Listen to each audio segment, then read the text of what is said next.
We are back on the Rational Boomer podcast. Hopefully, your day is going well. By the time you're listening to this, it is Saturday, and I've got a surprise for you. We've got a guest. That's not the surprise. We always have guests as of late, but a guest in Tony Michaels. Now, he's been on the show before a long time ago. He has his own podcast. He's a talking motherfucker, kind of like me, except he's younger and better looking, but he swears just as much as I am. So you get it's double the fun when it comes to cussing with Tony Michaels. Hey, Mike, Tony, thank you Hey, how for are you? joining us on the Well, show. Good. I should refrain from cursing on this show just to stick it no just to stick it to everyone who expects me to curse the entire time. So no, Yeah, fuck I you. yeah, right. Fuck you too. No, glad to be back on your show, and I'm excited to be here again. I think the last time we talked was on a TikTok live or something. Live. Yeah, I think TikTok that's the Live. last time we talked. I downloaded TikTok again. You know, they permanently banned me, but I got another account. I don't do much over there, but one night I was fiddling around and I seen you were live, so I clicked into your live and we ended up having a conversation. So that was good. Well, it's good to have Tony on because Tony knows a lot of shit. That's one of the things I've always said. The way to do a successful podcast is have people smarter than you are, and then you look like a genius. So I've got Eric and I've got Old Soul and other people that come on with some regularity, and now Tony. Um, what I like about Tony is if I said Tony go, we'd fill up an hour and a half, and I could take a fucking nap. So Oh I'm yeah, going to try. I do an hour every single day. So and really I could do a show right now if you wanted me to. I could just do it off my head. And the reason why is because it is so important when you're in commentary, and you know this for sure, is to keep up with all the moving parts. Sometimes you can classify things in importance, right? Because sometimes Yeah, things are just hilariously stupid, right? So you put them in that bucket. Sometimes they're very important. It might be like, I don't know, like the Constitution or something, you know, like the Trump's trying to smash the Constitution. So that might be the important constitutional bucket. There might be something that is total distraction, right? So you might stick it in that bucket. But you got to try to know all the moving parts that are kind of going on. And it's not just in DC. Now with social media, you got to know all the workings of every single social media because Twitter is different than TikTok, Facebook is different than Twitter, and it just it gets kind of overwhelming. But I'll tell you, if we don't keep our eye on the prize, which is to make sure that we hold everyone accountable, and I do mean everyone, to a certain standard, then this thing's gonna slip through our fingers. I know some people think our democracy has slipped through our fingers, but if anyone has been paying attention the last few days with the Epstein files and the Epstein client list and how fucking pissed MAGA is at the hierarchy, uh, which I mean they should be mad at one person because the president of the United States has the power to release the entirety of the Epstein files. He doesn't even need to sign anything. He can just go on True Social and say, I declassify all of it. It can be released. They should release it now. And they would have to do that. right. Well, that's what I was talking about on TikTok and on the podcast before. With all the shit going on and going wrong for Donald Trump, I've said this Epstein thing may be the one thing that unravels what's going on with MAGA and Donald Trump. And people say, how can you say that? He's got the deportations and that stuff. If you listen to a Trumplafuck right now, they're for the deportations. They're for the tariffs just because Donald Trump told them. But they were hungry for this Jeffrey Epstein stuff. And now that Donald Trump and the DOJ have said, there's nothing there. Don't worry about it. Think about something else. Think about the investigations with Comey and Brennan, or think about the tariffs, or think about anything but Jeffrey Epstein. They are stupid. A lot of them are stupid, but they understand they've been dying to get this information. And now that Donald Trump says, no big deal, they are questioning Donald Trump. And I think that's a real important point in this connection between MAGA and Donald Trump. And when we start getting that breaking, that is the demise not only of MAGA, but Donald Trump. Well, I think people on the left, and I can probably say that we're certainly on the left, but people on the left a lot of times put put certain demographics or certain groups of people in a monolith. And I don't think there's just one MAGA. I mean, I think there's an array of different MAGA. There's like mom and pop MAGA. You know, it's like your uncle who's like, yeah, I love Trump because I watch Fox News. You know, there's that mom and pop MAGA. There's QAnon MAGA, which is like Roseanne Barr type crazy lunatic type MAGA who thinks like there's space lasers and all kinds of crazy shit, right?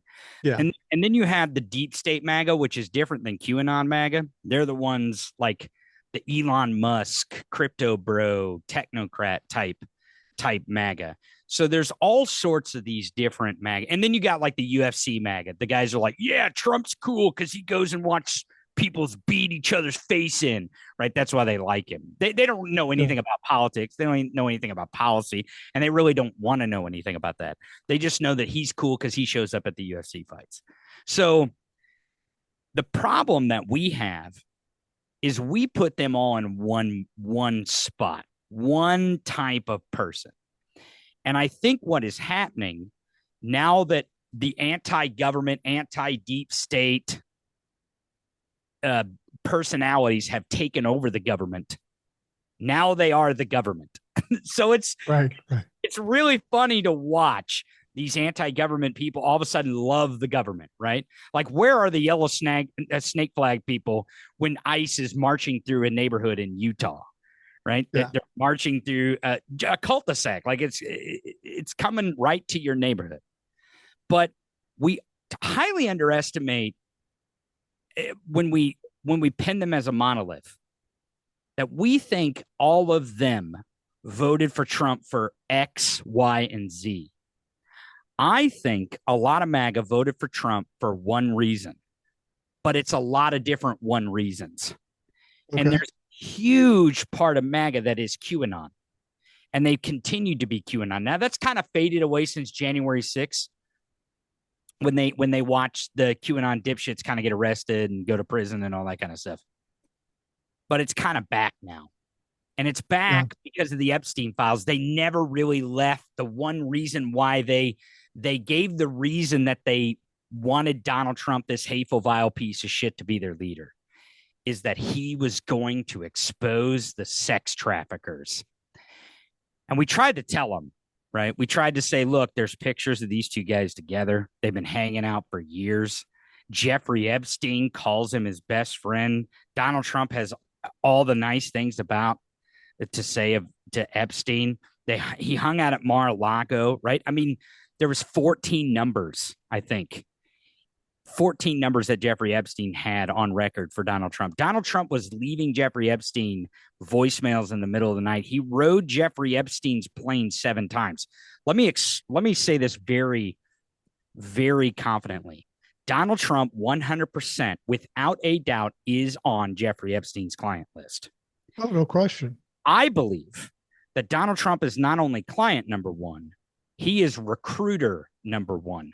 If you think about some of what MAGA is saying right now, that he's a foreign agent, and if you listen to who he's a foreign agent to, they're like, oh, the Jews, you know, that's always what the Jews, you know, that's how they like to do it. Who is Donald Trump seeming to be almost a Siamese twin with, other than Bibi Netanyahu? And that narrative is really starting to play out. It's really starting to show through. I think the QAnon MAGA, who kind of are already trying to perpetuate anti-Semitism through some of their kind of conspiracy theories and stuff, have walked right into the fact that Donald Trump 100% was helping a foreign agent, Jeffrey Epstein, recruit powerful people in this country and all around the world to blackmail them. And that's what that list was designed to do, is for blackmail, because we know that Jeffrey Epstein, that was his business. So do you think that, and I've always said this too, people say, well, they're just protecting Donald Trump. And I don't think that's the case, because there's a lot more powerful, famous, wealthy people on that list that are probably making calls or threats or doing certain things to keep that shut down. I guarantee you that Pam Bondi is hearing from other people going, you better not fucking let that out. And the other side of it is if what you're saying is true, then Donald Trump loses all his leverage on everybody That's when that right. list That's comes out. right. That's right. See, and the other thing that you have to think about too is for 3 months, really 2 months, but really 3 months since he became president. And before he became president, they were always, when he got elected, they were like, oh, Epstein, yay, we're going to get the Epstein files. They were all fucking excited. But for 3 months since Kash Patel, Pam Bondi, and Dan Bongino have become the lead at the DOJ and the FBI, they've been talking about on my desk, we're going through it. We're going through these files. We're going to release them.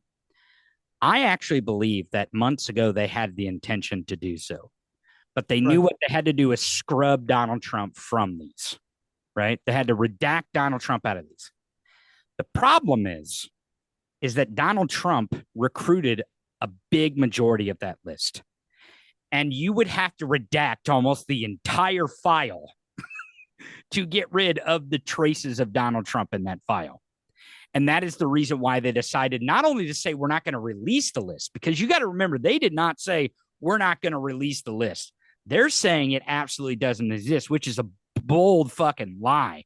And the reason why it's a bold lie is because Maxwell is in prison because the black book, as they called it in the court documents, the black book existed in the court, but they hid it behind a veil so that Right. list, that black book, couldn't get out in the open.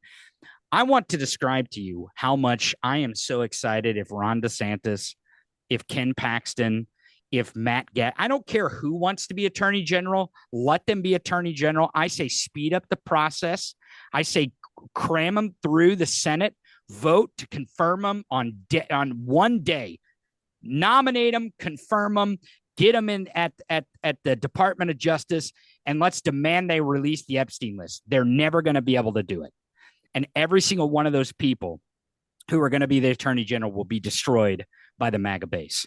You watch, you hide and watch. That's why Pam Bondi's not going to be fired. That's why Kash Patel's not going to be fired. It's the reason why Dan Bongino is quitting, because he needs to keep his credibility to go get his podcast audience back, because he realizes he's losing credibility and his money is going to be dealt with. And he's not going to have money at the end of this if he doesn't leave now and go back to his podcast. But Trump has a real problem with Dan Bongino. I mean, he made a mistake by putting him in the FBI as the number two guy. Here's the problem: Dan Bongino is acting like he had no idea that they do this with the Epstein files. He thought he would go in there and be able to expose them. But Dan Bongino is mad at Bondi, and he said, if she isn't fired, I'm going to quit and I'm going to scorch the earth. I'm going to torch her. And that is enough to get fired. That's enough to get fired by the president. But here's the problem: Dan Bongino is going to have to go out there and face the people that he clearly lied to. So he's Yep. going to have to flip his thing. And then he's going to, in order to get a crowd, he's going to have to go after Pam Bondi and Donald Trump.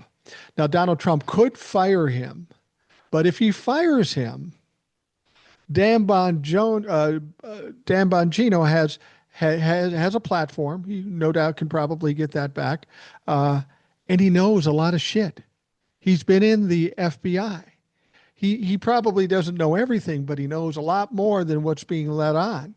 And there's money in him exposing that shit. So Donald Trump can keep him in the FBI and Mm-hmm. not fire him, and it's continue to be a fucking chaos and a fight every day, which won't work. Or he can let him leave and they're fucked because he's going to expose everything. This is the problem. This is a problem when you hire a fucking podcaster. You and I exception. Right. Well, right. I mean, fuck all the podcasts besides me and you, right?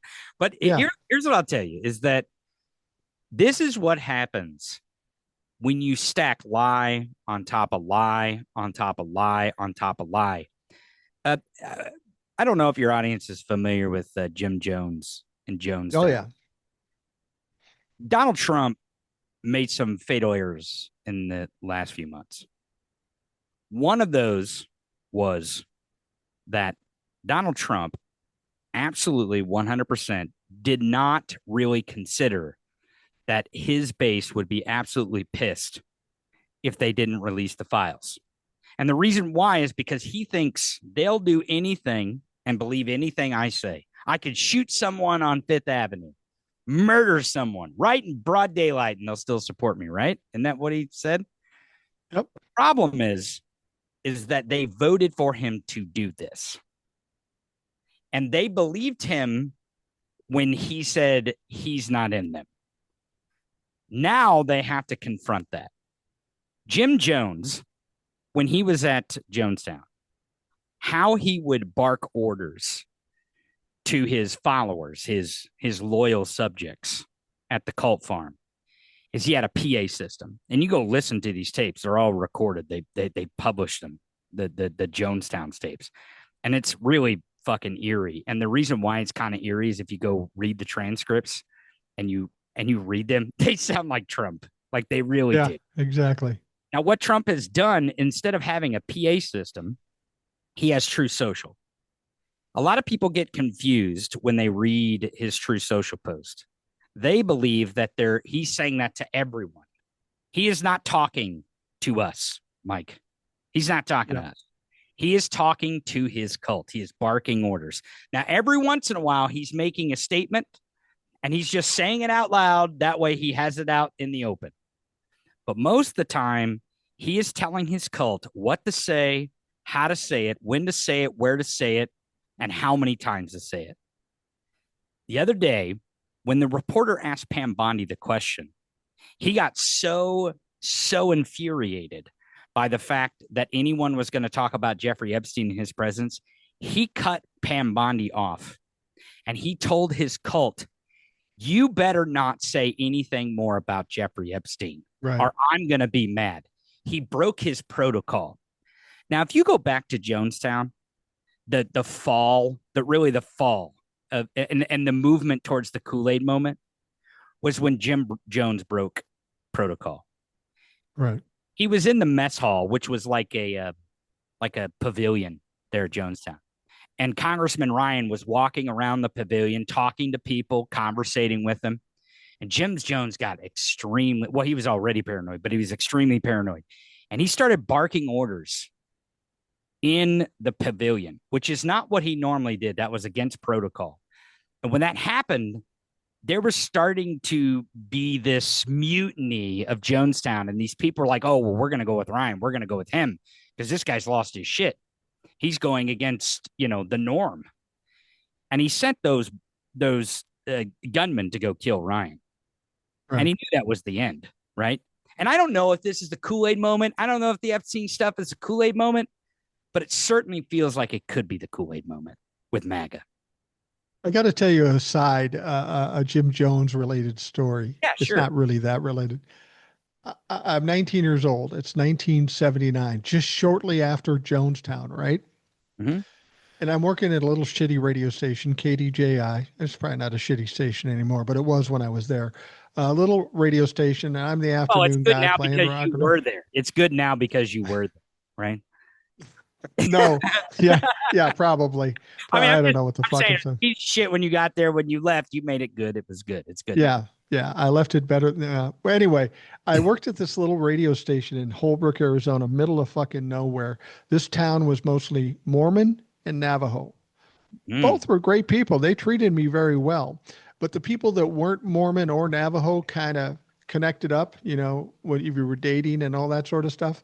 And I didn't really date down there. I just wanted to get my time in and get fuck back to the parties and the beer where I came from. Sure. I needed to put the time in to get some experience. So I'm down there and I meet this young woman. She's a teacher in the local school.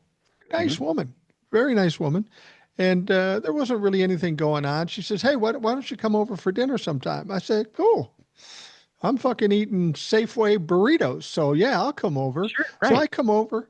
And we're talking. Now, remember, this Jim Jones thing just happened. There's a TV program about Jim Jones, okay?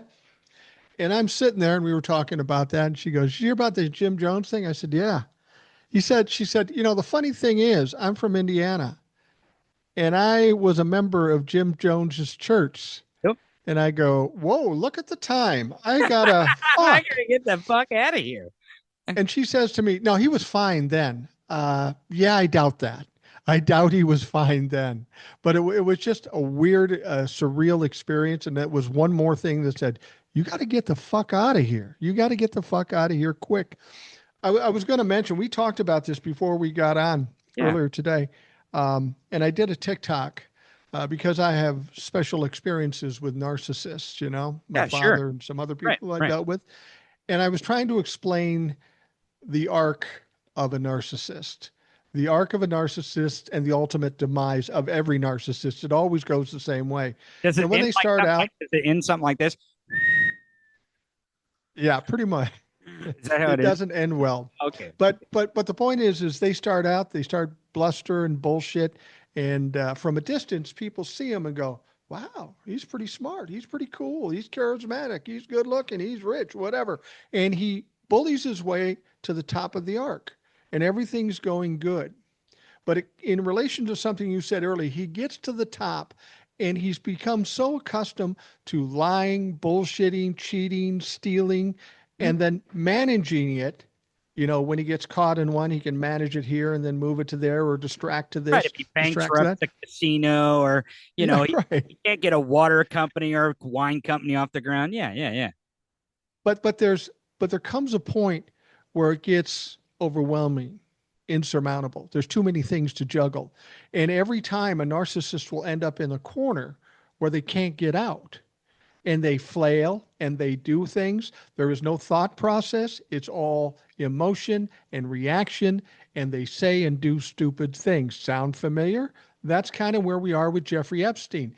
And the problem is the ultimate thing that happens, they flail for a while trying to do anything like a rat in a corner trying to get out. But ultimately, they crash and burn. And if they're still moving, they fucking run away. That's what happens with every narcissist. And I feel we're in the later stages on the downside of his arc. Just watching the way he talks, just watching the way he does, and just reacts. You mentioned Pam Bondi. He's looking at Pam Bondi and he's going, fuck it, I can fix this because I'm the smartest guy in the room. And then he comes out That's right. and That's makes right. it worse. Mm-hmm. That's what he's doing. And it's Absolutely. going to continue. Once people, you know, more narcissists don't have close friends because from a distance they look great. All my friends thought my dad was the greatest guy in the world, but they didn't live with that motherfucker. So they didn't see the things I saw. They don't have close friends because after a period of time, they go, fuck, I got to get out of here. Now people are seeing through the cracks who he really is, and it's Right. starting to get exposed, and that's the ultimate demise. So Donald Trump's in this spiral, ready to crash, and there's really no way out for him because he doesn't have the tools to do it. Well, I'll give you one step further because MAGA isn't helping him out um, at all. The number one argument that I see, and trust me, I see a lot of them. Like I get hundreds of thousands of comments. It feels like across social media, especially when I Yeah. post memes. And the number one argument of the reason why Donald Trump isn't in the Epstein files or on the Epstein client list is because if he was, Joe Biden would have released the list. And I'm like, okay, by your logic, you're saying that the former president of the United States could have, if he wanted to, release the list so that way all the world could see that Donald Trump was on it. And they're admitting that the president of the United States has that power. Now, right now, MAGA's really mad at Pam Bondi and Kash Patel and sort of Dan Bongino. But soon they will realize that the person keeping them from releasing the list is the president of the United States, who, by the way, Mike, has the absolute power.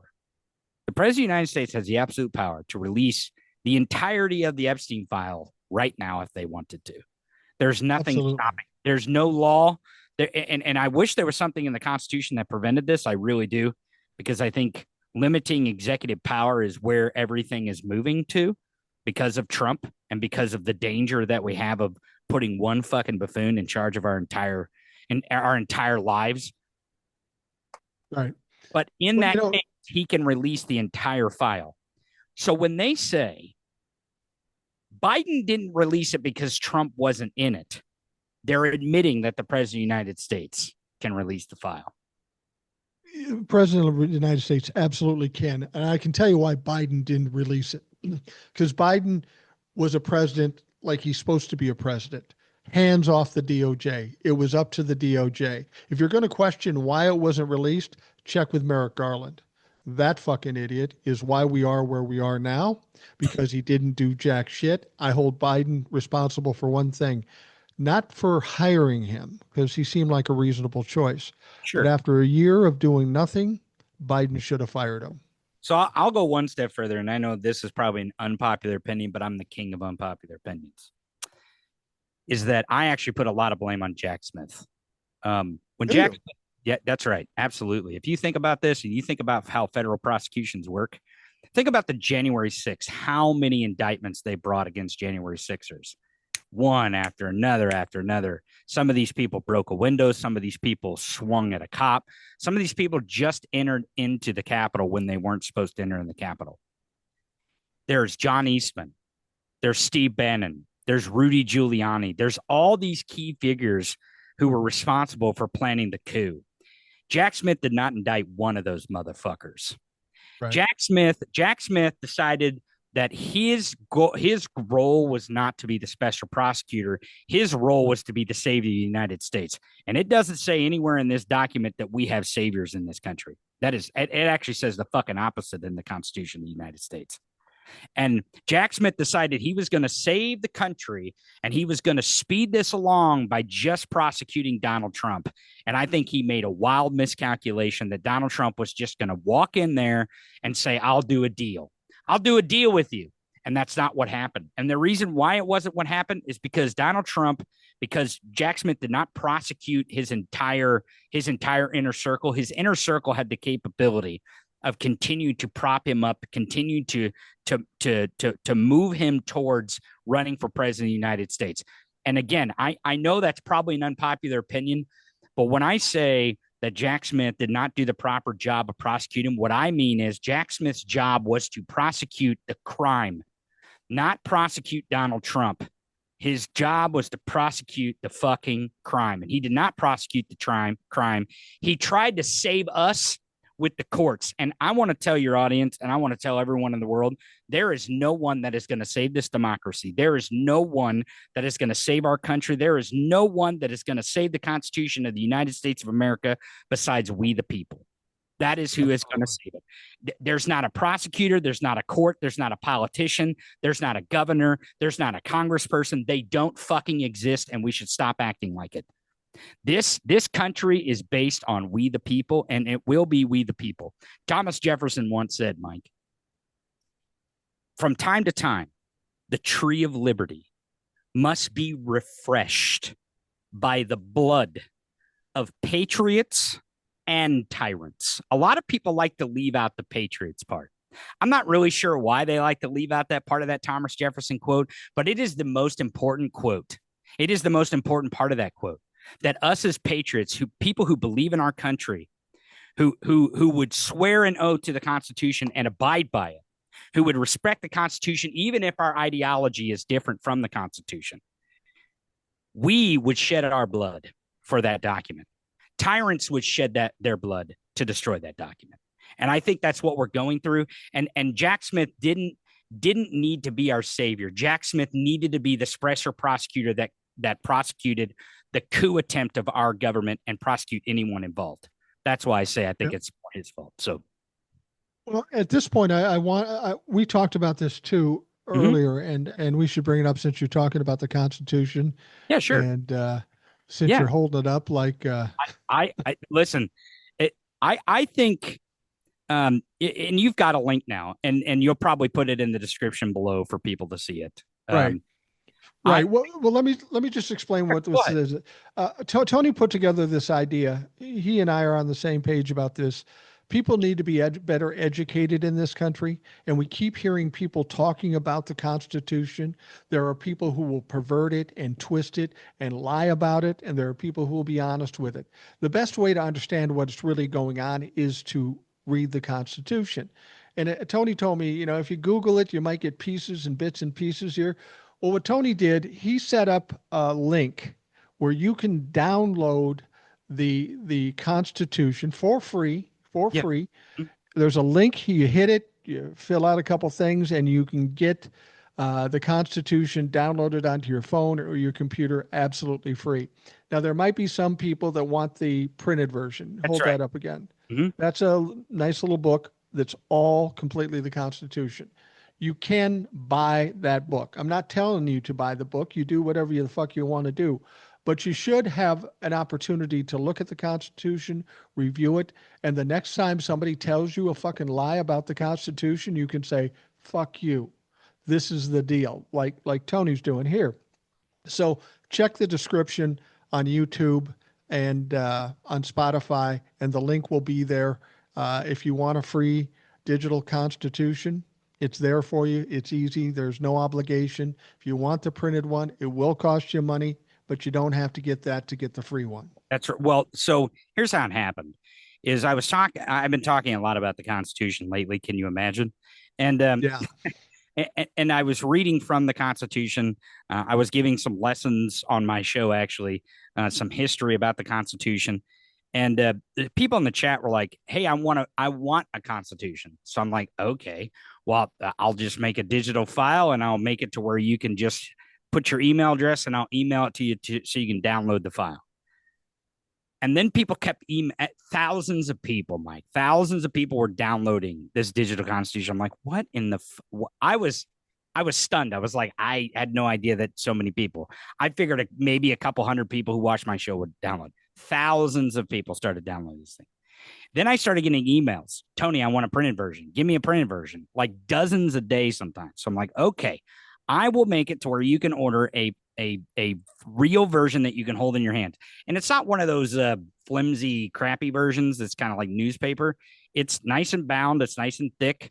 It's got the pages where you can write in it, because I think that's very important to make notes in here. I mean, you can see I've got sections cordoned off to where highlighted to where I can look them up very easily. I like this one, the Fifth Amendment.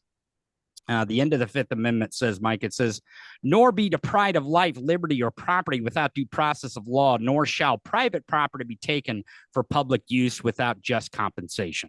And I've got it underlined. I think it is super powerful to hold the words in your hand that stand between us and a tyrant like Trump. I don't think people fully understand what the Constitution is sometimes until you hold it. Oh, I agree.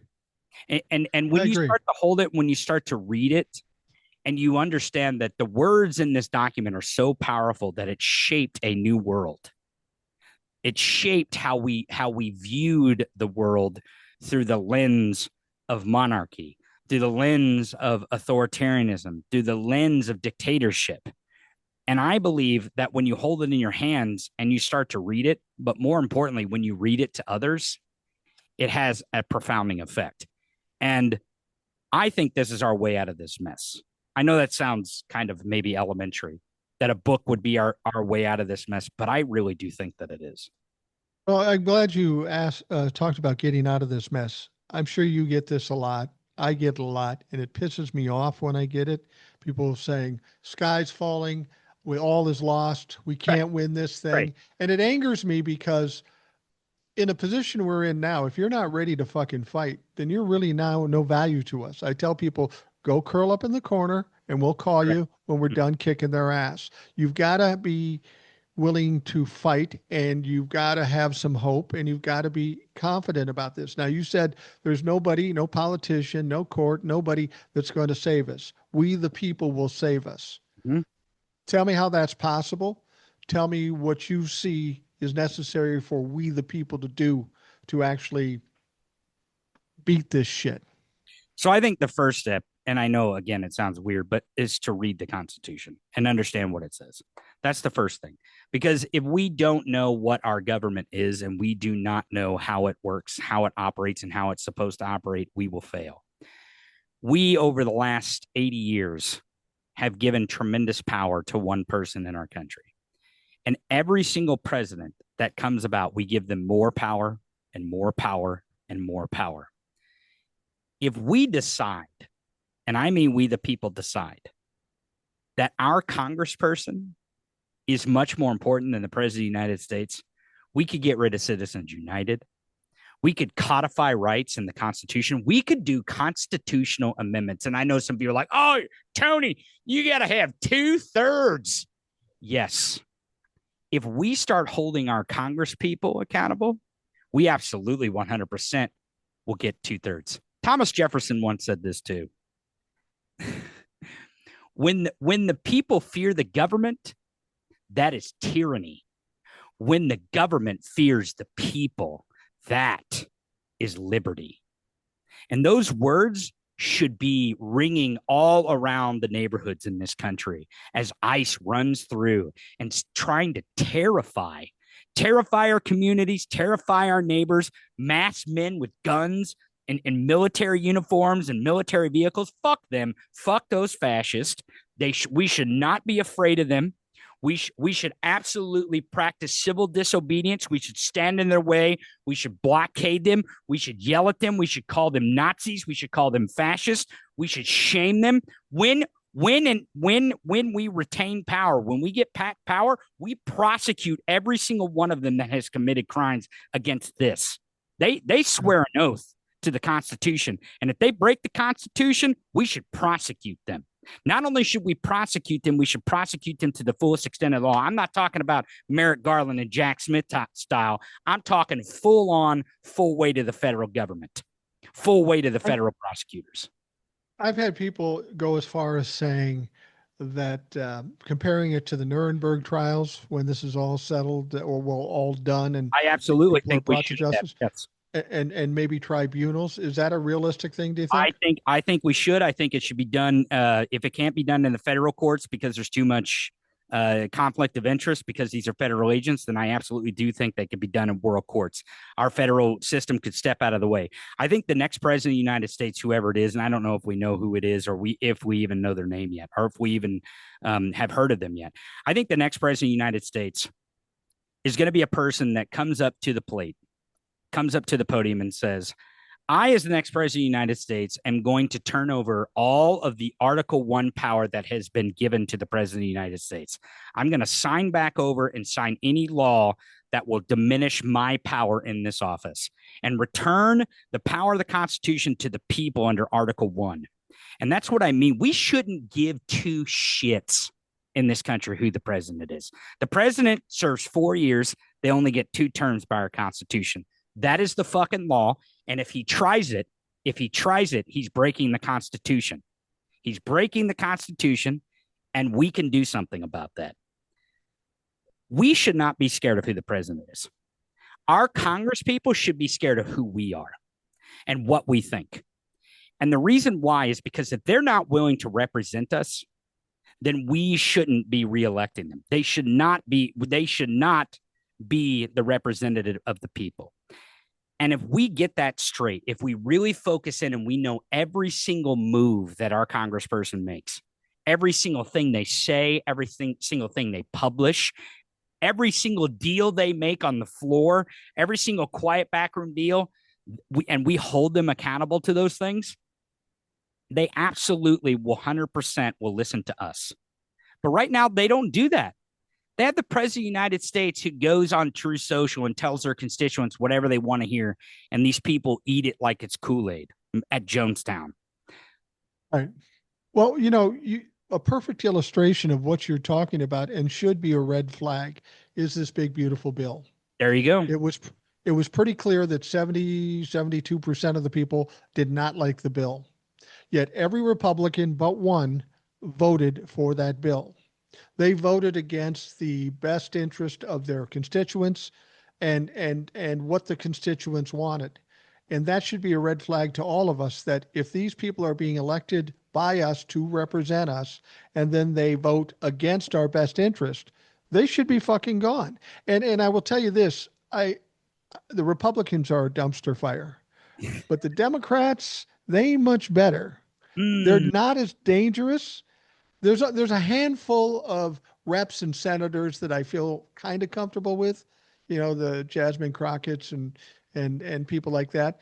But there are some Democrats I don't feel comfortable with. I don't feel good about Hakeem Jeffries because he's getting strings pulled by the older establishment people who should be fucking gone. Excuse me. Yeah. Yeah. Well, I'll tell you that the problem in the Democratic Party, I believe, is that they're still trying to play footsie with the Yeah. popularity of the internet. And and one example is Mamdani. And I've spoke out against Mamdani. I'm not in support of Mamdani. If New York City votes for Mamdani, whatever they want to do, that's democracy.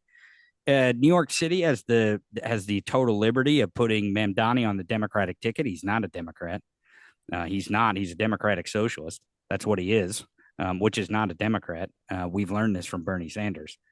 But Mamdani has also, in 2021, said out loud in a young Democratic socialist meeting, said that his end goal was to seize the means of production. Let me read to you again from the Constitution, from the 15th Amendment.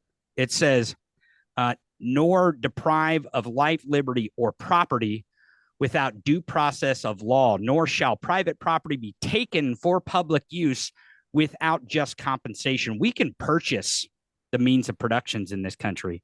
We cannot seize it based on the Constitution. I want people to remember the reason why the Democratic Party has a problem is because Republicans call us Marxists. And when we support people like Mamdani who say out loud Marxist ideology, it makes us look really Marxist. So it's the problem that the Democrats have. We do not need to move towards the center. I know a lot of people think that John Fetterman is moving towards the center, and I think it's a lot more complicated than that for John Fetterman in his race in Pennsylvania that he's going to I have think it. he's just mentally ill. I think he's Well, mentally I ill. mean, I mean, it could it could be that, and we could talk about that. But I don't think people should move towards the center. I think we should move towards the Constitution. Is what we should do. That's what we should be doing. We should move away from people who are talk about executive power. They're talking about talk to use the long arm of the government to tell us what we the people are going to do. When we the people can use Article 1 power through our representation to get what we want. That's what we do. That's the beauty of our country, is that it is a democratic, representative, constitutional republic. And until we come to terms with that, and it is not a dictatorship. It is not a him the people. It doesn't say him the man. It says we the people. And Right. until we come to terms with that, I think the Democratic Party is going to be in a bad situation. Outside of people like Jasmine Crockett, I've heard Jasmine Crockett. I think in the last 3 weeks, I've seen at least 6 or 7 clips of her, and she has said the word Constitution in the rhetoric that she's been talking about. So the further we move away from the left that doesn't like the Constitution, the Bernie Sanders type bros who believe that an executive has the ability just to write an executive order and that's law. That's law. Bernie Sanders can sign an executive order and all the student loan debt is gone. Bernie Sanders can do this. Mamdani can do this. Mamdani can do that. Until we realize that is not, we do not want authoritarianism, the Democratic Party is going to have a hard time too. Yeah. One thing I was going to say about Jasmine Crockett, what I like about her, Mm-hmm. she's a brilliant woman, very articulate, knows what she's talking about, knows how to suck somebody into a trap and just hammer them. Oh But at yeah, the same time, as sophisticated as she is, she could take you out in the street, take her shoe off, and beat the shit out of you too. That's what I like about Jasmine Crockett. you know what is so appealing. Not only is she beautiful, because she's a beautiful woman. She Um, is. she's beautiful, but she talks like us, right? Yeah. So have you ever noticed that? Like, if she's in a congressional meeting and she is because she's a lawyer, she's a good trained lawyer too, and you can tell by when she's talking like a lawyer, and then but she always is like, no, fuck that shit. I'm gonna talk like I normally talk, and she talks like us because she understands that aspect, right? She understands the appeal of Trump to some degree. That some people understand him even though you can't understand him. And that Right. sounds weird, but I speak dumb fuck like I'm fluent in dumb fuck. That's where I'm from. I'm from the Lake of the Ozarks. I'm a hillbilly. I'm a redneck. So I'm fluent in it. Half the time when I hear Donald Trump talk and people are like, "Oh, you can't even understand what he says," I know exactly what he's saying.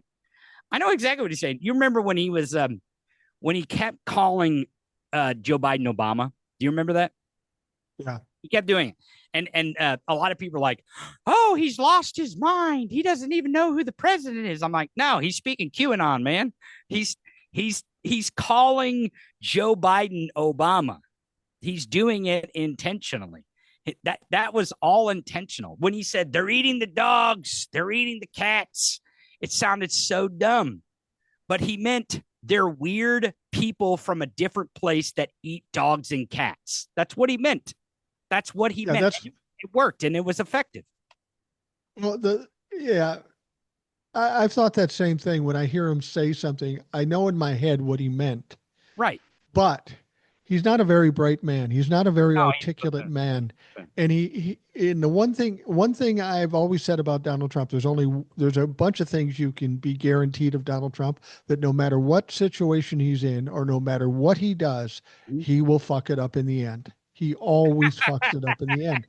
And while he might mean certain things, he says the wrong things at the wrong time. Somebody asked him, "Do you think your cuts with Elon caused problems with this flood and caused people to die?" And all he said was, uh, "Well, it's about water and Joe Biden." And there was no context to what he was saying. He was just babbling because he didn't have an answer. So he knew he just had to Right. talk, and his brilliance would baffle everybody, which it didn't. Donald, let's be honest, he may have some sense about what he's talking about, but he's a fucking dumbass. If he worked for you, you would fire him. If he worked for me, I'd beat his ass, then fire him. Well, here's the thing about when Donald Trump says stupid stuff. Because to him in that moment, it's not dumb. Because the one thing that Donald Trump has trained himself to do, and really Roy Cohen trained him to do this, if you get right down to it.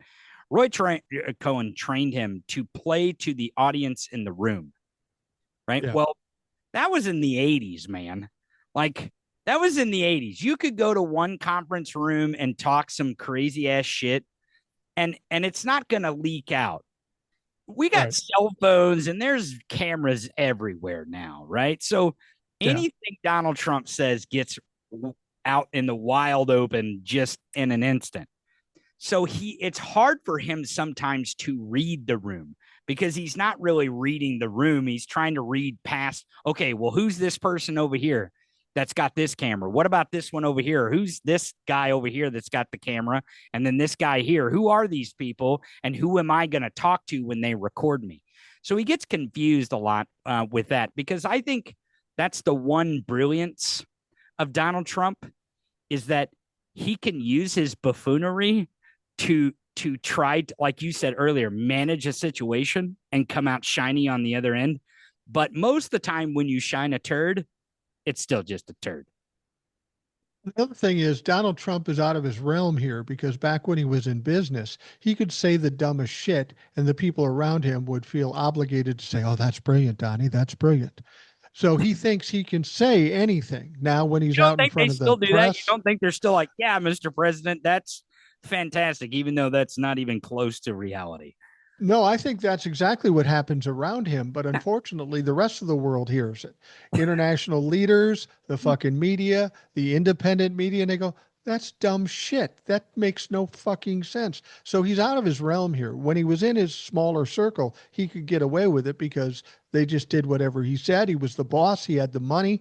And when it failed, he'd blame somebody else. And that's just how he did business. It doesn't translate on a bigger scale in government, and he's starting to feel it now. He was able to bullshit and bluster his way through the first term to a certain extent. He had a lot of failures. I think these Trumplafucks absolutely forgot how many failures he had, so they voted for him again.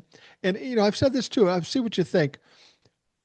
I say the reason people voted for Donald Trump should be a red flag to both Democrats and Republicans. They Which voted for Donald which time they voted for him? Because that I think that matters. both times. There's three times that they could have. Well, what I'm saying is it's 2020. kind of akin to when they voted for Jesse Ventura for governor here in Minnesota. Okay. Okay. What that was a message to Democrats and Republicans. Mhm. We're tired of your establishment shit. We don't like the way you're doing business. We don't like the way you're doing government. So we're going to vote for somebody we think is outside the government, and we this is our only option. So we will vote for Donald Trump, or in the case of Minnesota, Jesse Ventura. Each time it's been a fucking failure. The people are just tired of government business as usual. And maybe the Democrats and the Republicans should recognize this and say, maybe we need to change things up because any clown that comes along, they think is better than the day-to-day stuff that we've seen from Congress and from a president for decades. I know we're running low on time, but there's one No, idea. we're not. There's one I last idea. usually go about I Okay. usually go about an hour and a half. We got time. Okay. Okay. Well, there's one last idea then that I'd like to talk about since you're on this topic of establishment and anti-establishment or non-establishment. Because I kind of consider myself not anti-establishment, but non-establishment, Right. which is a little different. But I think what we're experiencing and what you're describing is a party realignment. Now, Absolutely. generally in our uh, political body, because we're a two-party system, we have this federalist side of us and this anti-federalist side of us, right? And Right. it doesn't mean that you have to be one or the other, or black and white, because it's a spectrum, right? That you're on, and so you can be a little more federalist or anti. I'm definitely an anti-federalist, I believe. I'm much more on that side, but I think it's getting confused with what you're saying. This establishment versus the anti-establishment, and we haven't really come to grips with the party shift that is happening. I mean, you take for instance, like a lot of people are like, "Oh my God, if Ronald Reagan knew what the Republican parties is doing to lick Vladimir Putin's balls, he would be rolling over in his grave." Well, that's not because Ronald Reagan was a Republican and Republicans now are Republicans. It's because of that realignment that is happening. And Democrats, for the last really, since Bill Clinton said, the era of big government is over, Democrats have really kind of walked more towards federalism. Mhm. Um, and they've kind of embraced the idea that an FDR style president is who we want. After George W. Bush, we got Barack Obama. We had him for 2 terms. And I think, Barack Obama was supposed to be hope and change. And he was going to do things that were going to set us right as a people and a society. And I think a lot of us took for granted that federalism in the end kind of has a lot of backlash. There's a lot of Right. backlash that happens when you try to institute federalism. It's what Trump is kind of going through right now. It's what MAGA is going through right now, especially with immigration, because this is a huge overreach of federal power, a huge overreach of the Constitution and federal power. And I think it's going to be their unending. Rather, the Jeffrey Epstein tree of doubt kind of grows enough to spring out against immigration and tariffs, which is another fucking tyrannical thing that Donald Trump is doing that no one seems to be talking about. He's tyrannically taxing us. But I want to say that in this party shift, as people who consider themselves liberal, and I'm talking about lowercase L liberal, not upper. I consider myself an uppercase L liberal, but a lowercase L liberal who believes in liberal democracy, who has really studied history and looked at the last 70 years and said the reason why we are where we are is because of liberal democracy.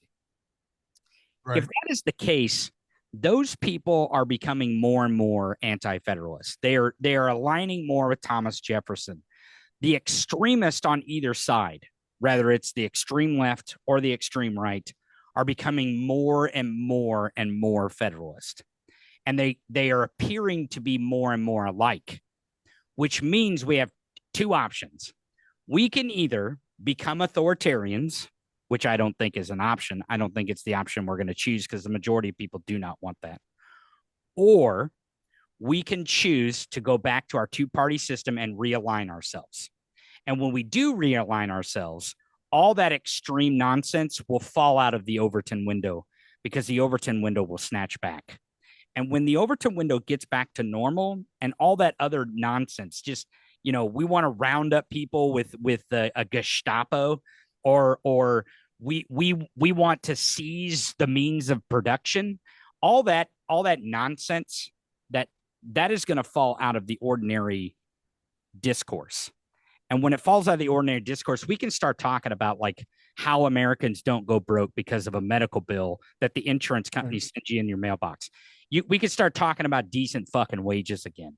We could start talking about how the hell we're going to fix the economy for the working man, not sit here and tax the shit out of them with tariffs, give huge tax breaks to the rich while you rip the safety net out of underneath people, because the American economy has only been for the rich people for the last 50 fucking years. And it's left us, a great American working class, to rely on the safety net. It isn't that people want to rely on the safety net. I have hardly ever met someone that's like, I want to be on welfare. Like, I've never, that's a fantasy. That is bullshit. Those people are on there. Those people take advantage of those programs because they have to. They have to live. And when we get back to this idea that we can fix those problems, and I mean we the people, not them, the politicians, not him, the president, not him, the governor. No, fuck them, fuck them, fuck them. Us, the people. If they don't listen to us, we fire them every 2 years. You either do what the hell we want you to do, or you're gone. You're gone, and you get your vote. One of the reasons we're in this fix right now has to do with some of us older folks. I'm 65. I voted my first time in 1980. I'm sad to say I voted for Ronald Reagan, mainly because the economy was shitty and I don't know what the fuck I was doing. Had I known what was ahead of us, you learn some. You learn. yeah, yeah, I learned some. But for all of my life, the electorate, the citizens of this country have been asleep. There's been nothing but apathy. And with that apathy, people took an inch and then they took a mile and they got away with it and they got away with it. And we find ourselves where we are now. I think we're seeing a lot of corruption and criminality from Donald Trump and the Trump administration. But I think a lot of that corruption was going on for a long time. We just didn't hear about it. We didn't have the internet. The media wouldn't report on it. It was under the cover of darkness. So the upside of Donald Trump is he's exposed this all, and it gives us a chance to fix what we now know exists.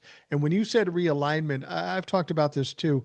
Um, People think that the Republicans are going to have to realign, and that's probably true. But I get a sense that maybe the entire governmental system will realign to a certain extent. I don't mean different than what we have now, but just the optics of what Congress is and what the president is. It kind of goes to what you were saying before about taking away the powers of a president. I think when you go through what we've gone through for the last 10 years, the natural progression is to come out the other side and try to fix it as quickly as we can, which we won't be able to do. But that will cause maybe some positive things. Maybe people will, once they've suffered and struggled like this, maybe universal health will be a serious issue that people will understand is hugely popular, and even our Congress will have to get behind it, whether it be Republican or Democrat. I take a little different perspective on it. I actually believe that our system of government, as imperfect as it is, because there is no system of government that is perfect. And I think that's the misnomer here, is that people are looking for a perfect system. That's why they tend to look towards one person who kind of gives them hope that that person will make the country what they want it. Because we are selfish. We're humans. That's the human condition. The survival is on everyone's mind, whether you know it or not. You're trying to survive every day, whether you're trying to survive your bills, or you're trying to survive the traffic, or you're trying to survive a fascist regime.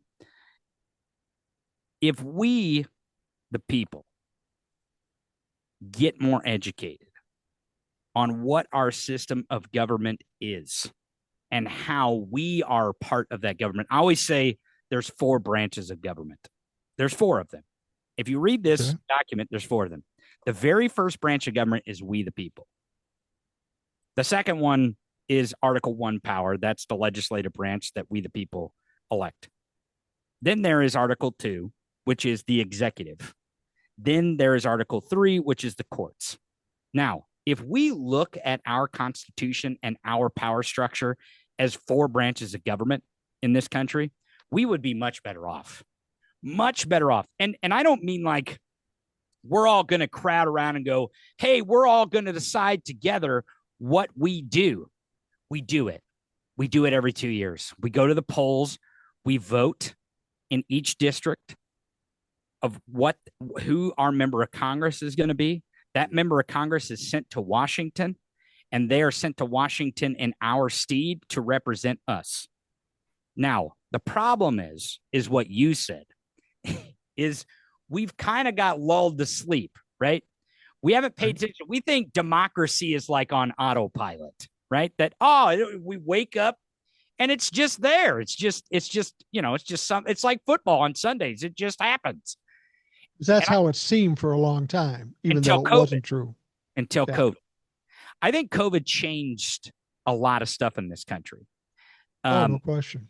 I think one thing it changed is people realizing that they were essential.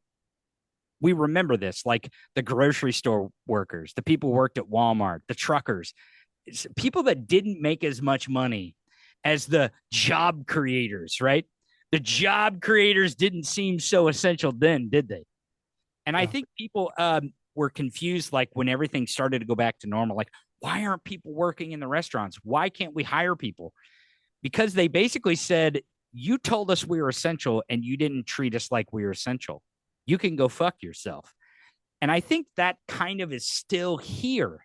We don't really realize it, but it's still with us. Like, you're ignoring us.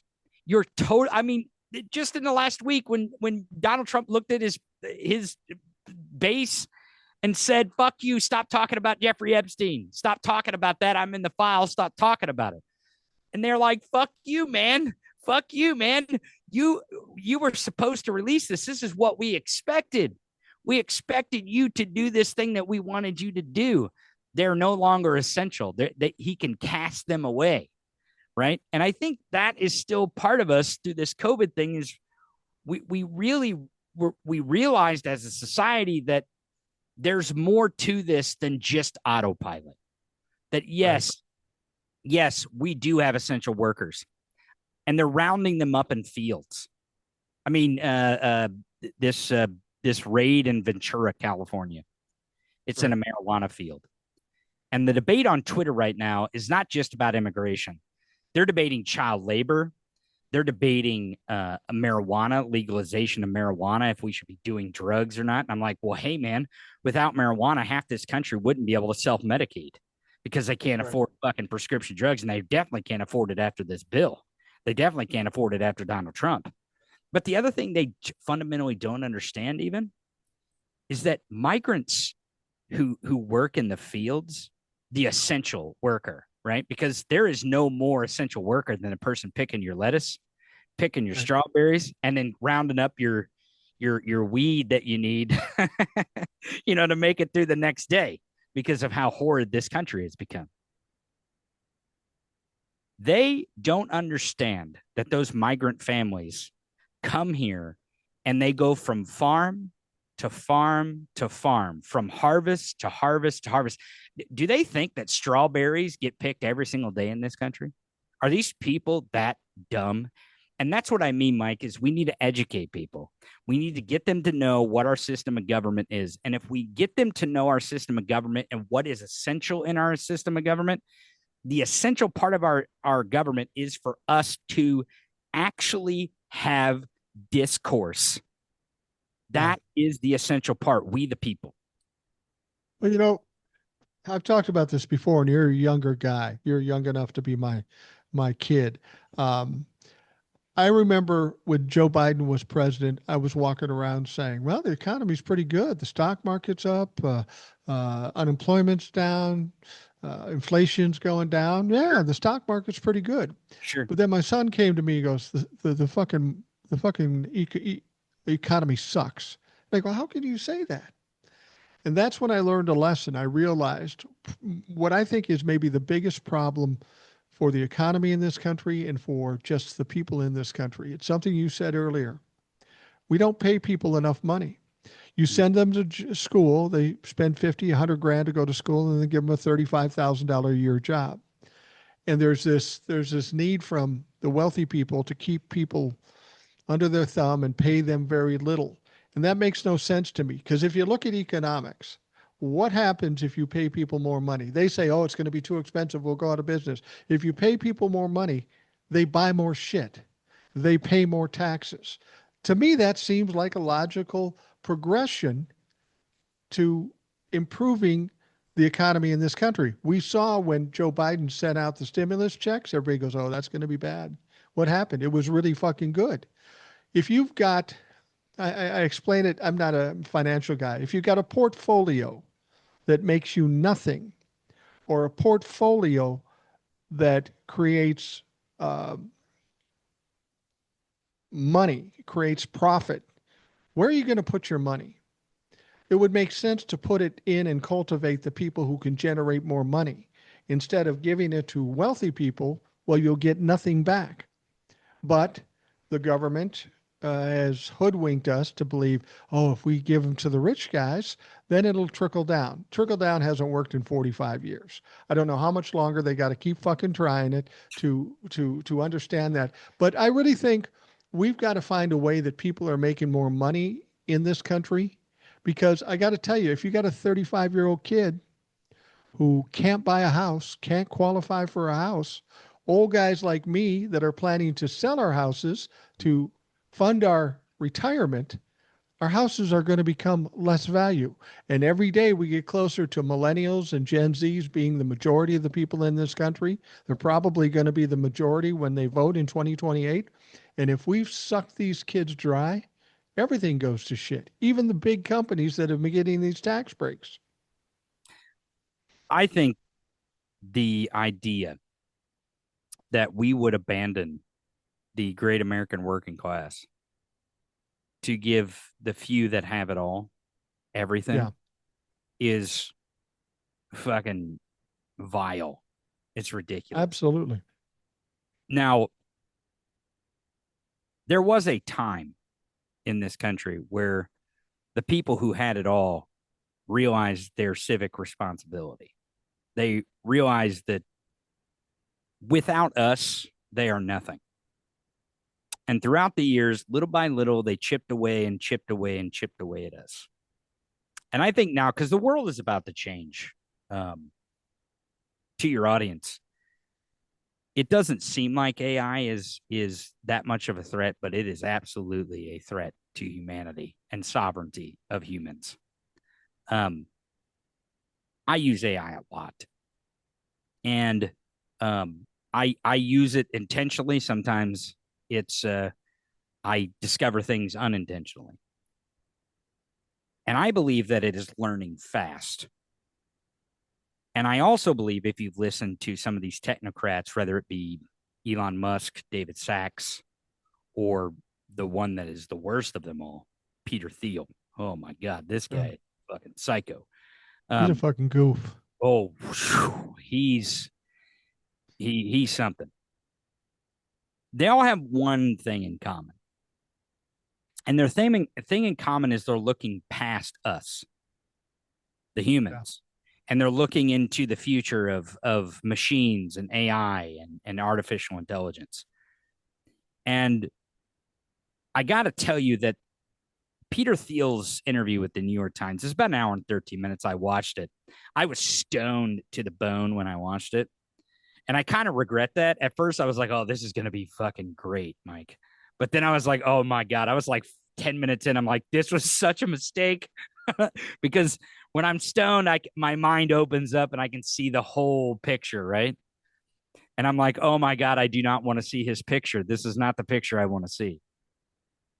But Peter Thiel, in some twisted, sick, authoritarian, automated authoritarian type future, he wants to become this machine or some shit. Like he wants to merge with the machine so his conscience can live forever, and something that is not human, right? Us humans, the way we live forever is we cement our legacy. Now, sometimes Right. we cement our legacy and our children remember us, maybe our grandchildren, our great grandchildren may not remember who we are. And then our great great children are like, hey, who's this fat fuck in this picture here? Like, oh, that was great Exactly. great grandpa. But there are some people that can cement a legacy that lasts a lifetime. We will remember Donald Trump. There is no question in my mind. We remember Adolf Hitler. We remember Mussolini. We will remember Barack Obama. We will remember Bill Clinton. We will remember Osama bin Laden. We will remember George W. Bush. We probably won't remember H.W. Bush that much, but we will remember Donald Trump. And I say that because that's human, right? But AI is coming fast. And the faster it goes, the more advanced it gets. And I believe that people like Peter Thiel believe that Greta Thunberg, who he says is the Antichrist, can you imagine calling Greta A Thunberg little girl. a little girl who is like, save the trees, save the birds, save the water, save the air? Like, okay, I get it. She's kind of she's growing a movement against it, but they see all those people protecting the natural resources. They see those people as stifling progress. He talks about stagnation. As humans, we've stagnated. I'm like, I'm not gonna lie. I don't like sitting around a room where there's stagnant farts in it, but at the same time, I really don't want robots killing us in that room either. You know what I mean? Yeah. Like, so but he talks about human stagnation and how we have not advanced, and the AI is going to bring us into the new age. I think what they want to do is they want to strip mine the entire earth. I don't think they care about resources and how they use them, because they think they're going to AI themselves out of this just as much as Donald Trump thinks he can talk his way out of anything. Peter Thiel, Elon Musk, and all these technocrats, they think they can AI their way out of anything. And I think that future is something that is going to be dangerous to our sovereignty as humans, not as a country, but as humans. And to think that in this OBBB, the big beautiful tax scam, as I call it, the fact that there was a moratorium on states regulating AI for 10 years. Now it was taken out of the bill at the very last moment, but it was in there is just a signal of what they want to do. So I think Donald Trump is a threat. And I think we talked about this earlier. Like, when Donald Trump's gone, this isn't going to be gone, right? Like, he No. could croak tomorrow, which I can tell you I'm no bigger fan of cholesterol. Fingers crossed. Oh, I'm Yeah. no bigger fan. Like, I'm rooting for cholesterol, man. I'm like team heart attack. I've never wanted someone to have a heart attack so bad. But I'll tell you that I don't think that's going to solve our problem, because I don't think our problem really is Donald Trump. It's that we haven't realized that we've got to get back to human sovereignty. We've got to get back to we the people. We've got to get back to the collective of what makes us the same. We all have the same interest. Even the stupid Trumplafucks, as you call them, the maggots out there, I'm telling you, they have the same interest we have. And I know it feels like they're voting against their interest, but they believe they're voting for it just as much as Yeah. we believe we're voting for it. But if we come together and find some common ground on those common interests, like we were talking earlier, making a decent fucking wage, right? To live a life that you want to live. Most people don't want to be Elon Musk or Donald Trump. They don't want to be that rich. Right. You don't want to go out to your mailbox and get an insurance bill that's going to make you go broke and bankrupt, right? Right. Americans fear that one medical event can put you into bankruptcy. You want your children to grow up in a world better than you had it, even if it's just a little bit. Just a little bit. So those things I think are achievable. But we have to kind of figure out how uh, to get back to the basics and get back to not the center, because everyone thinks that the ideological center is the place you want to be. And I don't know if that's true or not. Um, but we got to get back to the Constitution. We got to get back to why our founders found it so imperative that a tyrannical monarch, a king, was not what we needed. And I think if we have that idea that we have no kings, no tyrants, just we the people, we'll be okay. No, I think a lot of people out there don't have hope, and I understand that because every time Donald Trump does something and he gets away with his prosecutions or whatever, they think this will never end. But for me, I know inevitably it does end. It's got to end. This is not sustainable with the screw ups and the embarrassments that Donald Trump is going through. You've got Pete Hegseth, you've got Pam Bondi, you've got Kash Patel, and all these other people. They keep fucking up, and this is going to crash down around them at some point. But when that happens, people think, okay, we'll get a new Congress and we'll get a new president and everything will be great. We've got years to dig out of the shit that Donald Trump has done. I've made the comparison of a 70s rock band going and staying in a hotel and tearing it apart for no fucking good reason. That's kind of what we're dealing with Donald Trump. And we have to go back in and we have to repair all the drywall, all the trim, all the carpet. Yeah. We got to clean it all out. We got to infumigate it. We might have to clean up some floodwaters. We might have to clean up some water damage, and certainly get the stench of dirty diapers out of it too. So that hotel may take a little bit to renovate. It may take a little time and a little elbow grease, and it may take a lot of work to get the respect from the world back to America, because I think the world doesn't trust us. I think we proved No. to the world that we're willing to trade away our freedom, and we're willing to trade away the rest of the world's freedom for greed.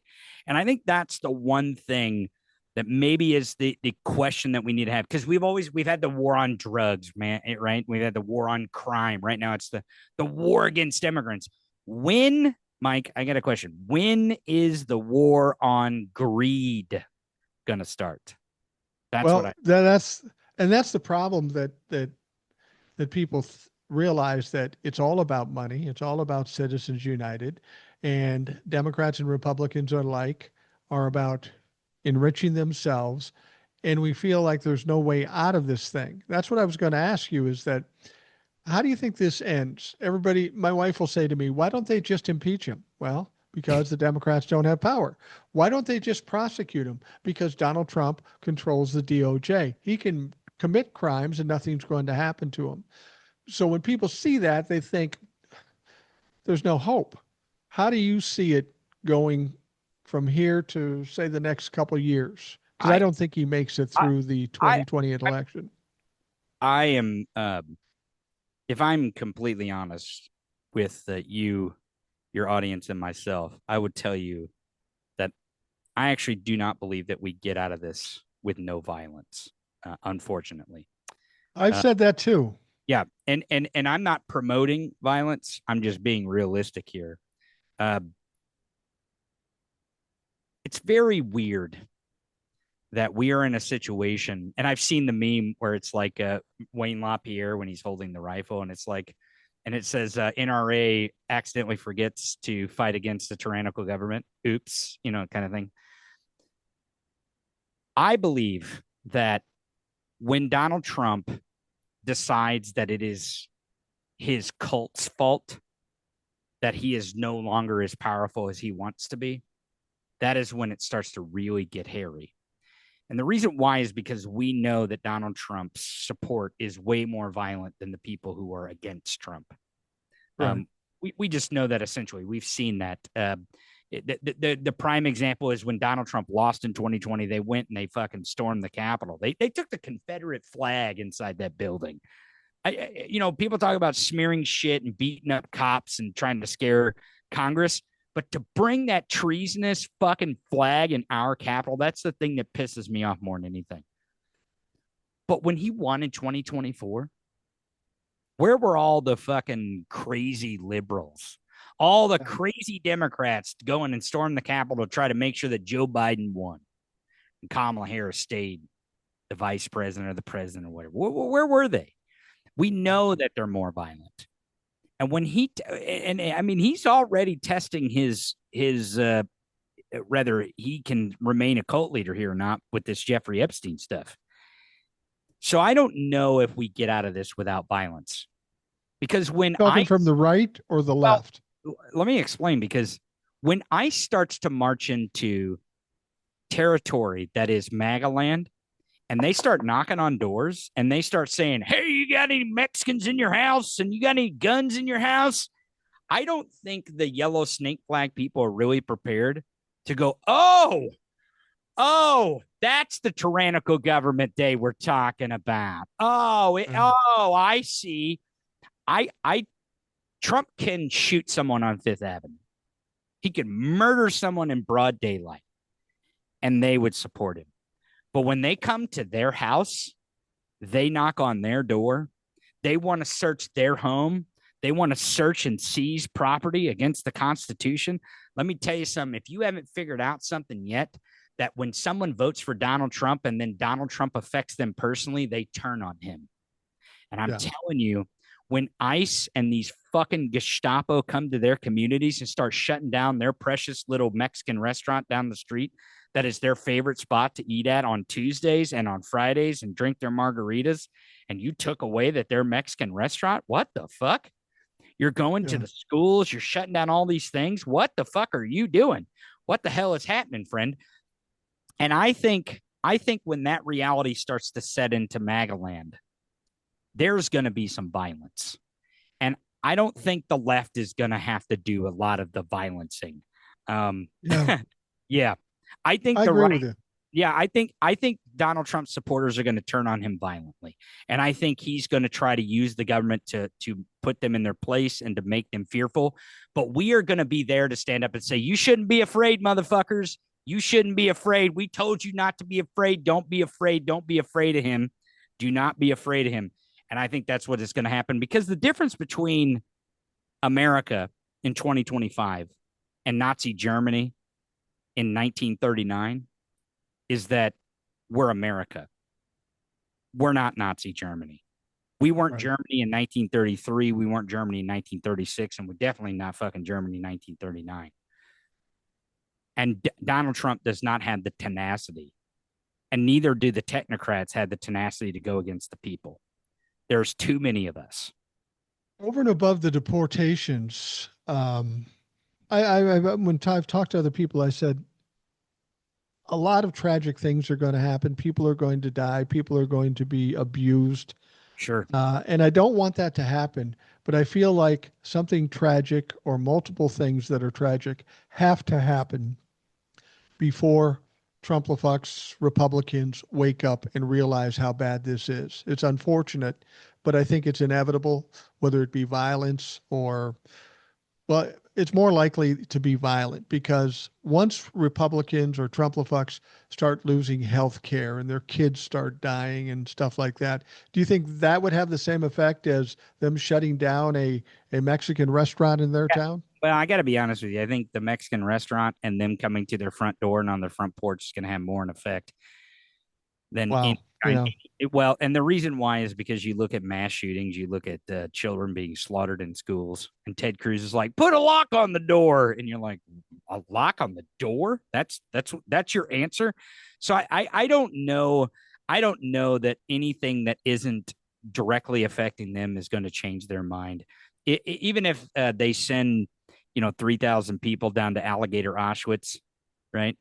Let's say it floods down there and it kills 3,000 of them. I think they're going to be like, less work we have to do, less holocausting we have to do, But when they come to their door and they want to take their guns and they want to fuck with them, and they want to fuck with their communities. They want to fuck with their lifestyle. They want to fuck with their shit. And I don't even think it's their money as much, because it seems like as long as you own the libs, these people are willing to go broke just to own the lib. And that's sort of how it was in Nazi Germany, is because the belief was once we get rid of all the bad people, then all the people will have good stuff. Stephen Miller said it today. He was tweeting out today. He said, do you know what LA looks like without illegal aliens? People, there'll be no lines for healthcare. I'm like, you're such a fucking bonehead. Like, who believes that migrants who are picking strawberries in fields have enough money to go to the doctor? Are you fucking serious? How many migrants that are working in fields do you think you're standing behind in a line? Because that's the lie, is that they all get Medicaid. Illegal, undocumented migrants, people picking strawberries in fields that are here undocumented, do not get Medicaid. You dumb motherfucker. They don't get it. That's not who it is for. And it is astonishing that they still believe that garbage and trash, that somehow getting rid of brown people is going to reduce the amount of health care that you're going to get. No, it's the fucking cost of it that prevents you from getting health care, you dumb fuck. Why do you think there's CEOs of health insurance companies getting fucking assassinated in the streets of New York? It ain't because migrants are the problem. It's because it costs too goddamn much. We can't afford the health care we need.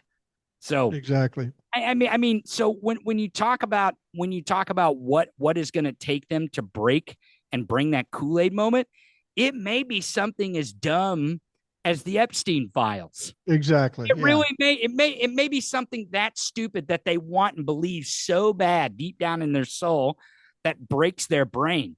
It's not going to be migrants dying in a concentration camp in South Florida. It's not going to be that. It's not going to be ICE running through neighborhoods and rounding up brown people, right? It's not going to be that changes them. Only if it's their neighborhood. If it's their neighborhood, it's different, right? I mean, if mass shootings happen, in a different state, that's one thing. If it happens at my kid's school, oh, well, fuck that shit. You know what I mean? So I think those things could break their brains, but I don't think there's any real huge mass event that's going to do it.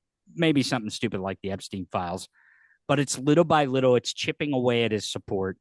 And Donald Trump needs his support to do these things, because the bigger these No King marches get, the more the MAGA hats come out. We're going to have red hatted people start marching in the No Kings. And I know that sounds crazy. And I know people think I'm insane when I say that, but I'm telling you, they're gonna start turning on him, even if it is this Epstein thing. It's weird because it feels like tug of war, doesn't it? A lot. Yeah. I know you're on TikTok, and TikTok shouldn't be called TikTok. It should be called tug of war. Because it's like no over here and like no over here and like no over here, no over here. But it's weird that QAnon is on the side of the rope with the left right now, like tugging on it, like yeah, release the files, release the files, and we're on the team of QAnon.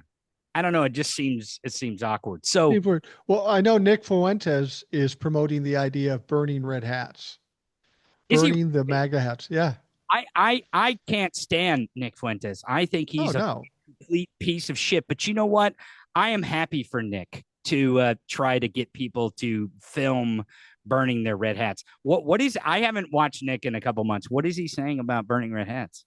Well, I don't watch him either. I saw a couple quick takes of it. He's mad about the Epstein thing, of course, Oh, and Donald Trump has betrayed us. I sure. think we should take off our red hats and burn them and do videos and all that stuff.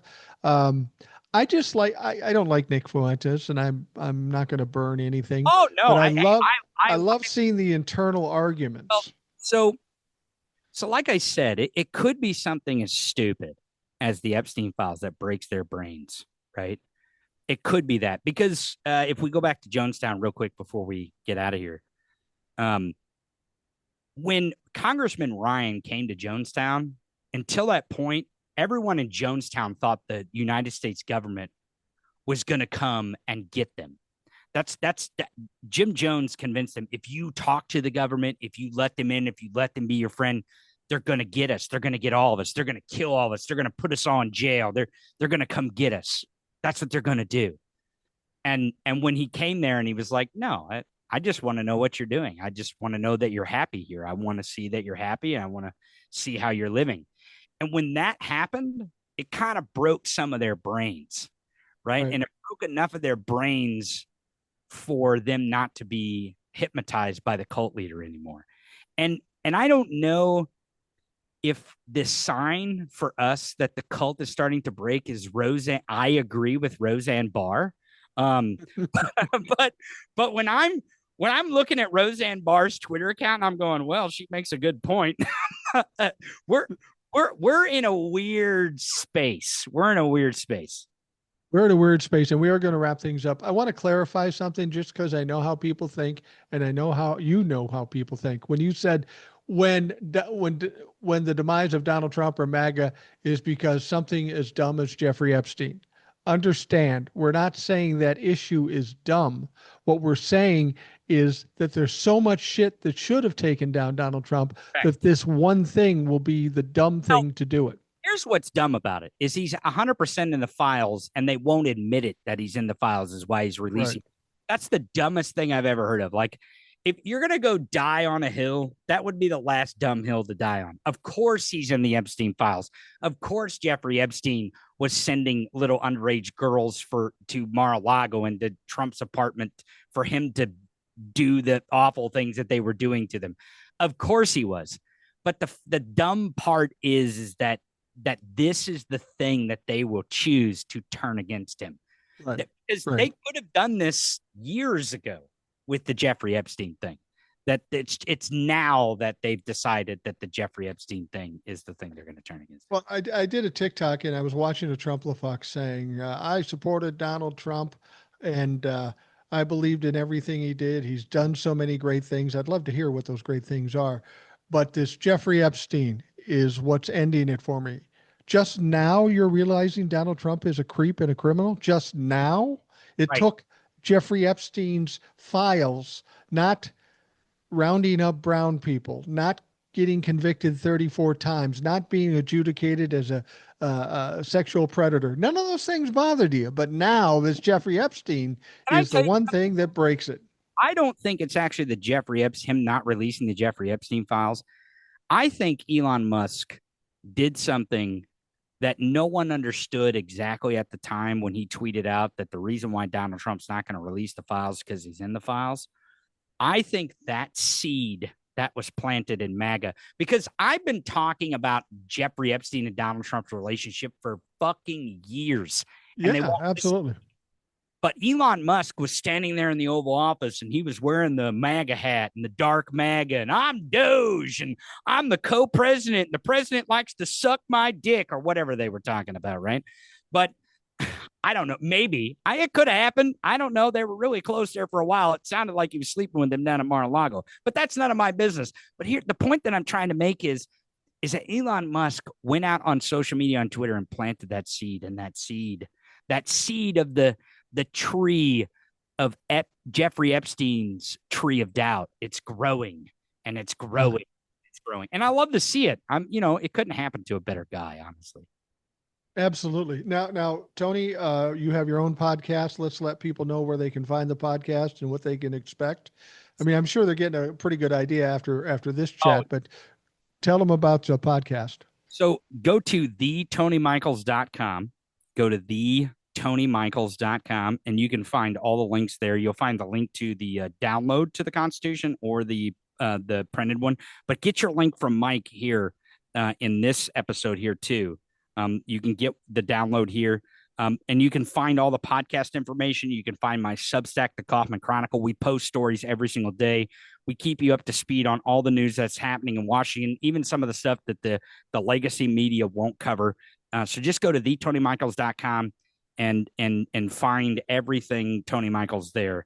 And then go do yourself a favor and at least at a bare minimum get the link that Mike's going to give you and go download that Constitution at a bare minimum and start reading it. And not only start reading it, but start reading it to your family, your friends, your neighbors.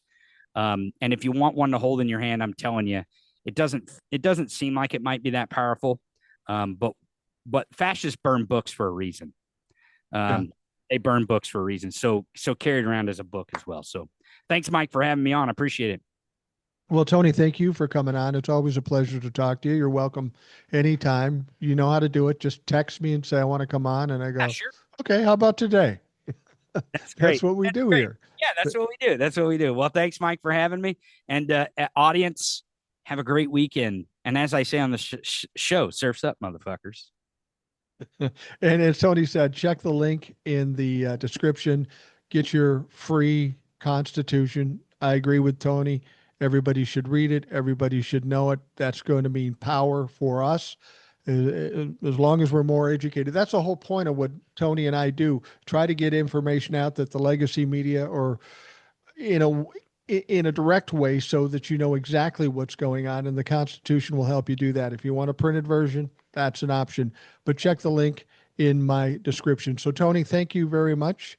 Those of you listening, thanks for taking the time to do it. I hope you have a great day. We'll talk to you again tomorrow.